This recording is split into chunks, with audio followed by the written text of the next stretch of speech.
അടിപൊളി ഫുഡായിരുന്നു. പ്രത്യേകിച്ച് ചിക്കൻ സുർബിയാനി അടിപൊളിയായിരുന്നു. ചിക്കൻ ഫ്രൈയും സൂപ്പറായിരുന്നു. ഫുഡ് എങ്ങനെയുണ്ടായിരുന്നു? ഫുഡ് അടിപൊളി, സൂപ്പർ. ഫുഡ് എങ്ങനെയുണ്ട്? നല്ല ടേസ്റ്റ് ഉണ്ട്.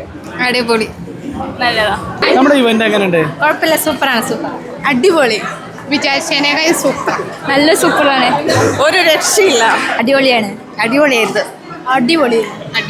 അപ്പോൾ ഇത്രയും ആളുകൾ ഇങ്ങനെ പറയണമെങ്കിൽ ഈ വിവാഹം ഏറ്റെടുത്ത് നടത്തിയിരിക്കുന്നത് ആരാണ് എന്നായിരിക്കും നിങ്ങൾ എല്ലാവരും ഇപ്പോൾ ആലോചിക്കുന്നുണ്ടായിരിക്കുക. ഒരു കാര്യത്തിലും ഒരു കോംപ്രമൈസും ചെയ്യാത്ത ആ ടീം മറ്റാരുമല്ല, നമ്മുടെ ഡിലേറ്റ് ഈവന്റ് പ്ലാനേഴ്സ് ആണ്. കാലത്തിനനുസരിച്ചുള്ള എല്ലാ മാറ്റത്തോടു കൂടിയാണ് ഇവർ മുന്നോട്ട് പോയിക്കൊണ്ടിരിക്കുന്നത്. ജീവിതത്തിൽ ഒരിക്കൽ മാത്രം നടക്കാൻ ആഗ്രഹിക്കുന്ന നമ്മുടെ എല്ലാവരുടെയും വിവാഹം അടിപൊളിയാക്കണം എന്നാണ് എല്ലാവരും കരുതുക. എന്നാൽ അതിൽ മുഖ്യ പങ്ക് വഹിക്കുന്നത് നമ്മളെ ഏൽപ്പിക്കുന്ന ഇവന്റ് ടീമാണ്. നമ്മുടെ ആഗ്രഹത്തിനനുസരിച്ച് എല്ലാ മാറ്റങ്ങളോടും കൂടിയും നമ്മുടെ ബഡ്ജറ്റ് അനുസരിച്ച് ചെയ്തു തരുന്ന ടീമാണ് ഡിലേറ്റ് ഈവന്റ് പ്ലാനേഴ്സ്. ഈ വിവാഹം നിങ്ങൾ കണ്ടാൽ മനസ്സിലാവും ഇവരുടെ വർക്കിന്റെ ക്വാളിറ്റി. അത് ചെക്കനും പെണ്ണും വരുന്ന സമയത്താണെങ്കിലും സ്റ്റേജ് ആണെങ്കിലും ഭക്ഷണം ആണെങ്കിലും മറ്റെല്ലാ അറേഞ്ച്മെന്റ്സ് ആണെങ്കിലും വളരെ ഭംഗിയോടുകൂടി നിരവധി വിവാഹങ്ങൾ നടത്തിയ എക്സ്പീരിയൻസ് ഉള്ള ആളുകളാണ് ഇവർ. നിങ്ങളുടെ ഫംഗ്ഷൻ ചെറുതും വലുതും ആയിക്കോട്ടെ, നിങ്ങളുടെ ബഡ്ജറ്റിനനുസരിച്ച് ഇവർ നിങ്ങൾക്ക് സെറ്റ് ആക്കി തരും. അപ്പൊ കൂടുതൽ വിവരങ്ങൾക്ക് താഴെ കാണുന്ന നമ്പറിലാണ് വിളിച്ചോളിങ്.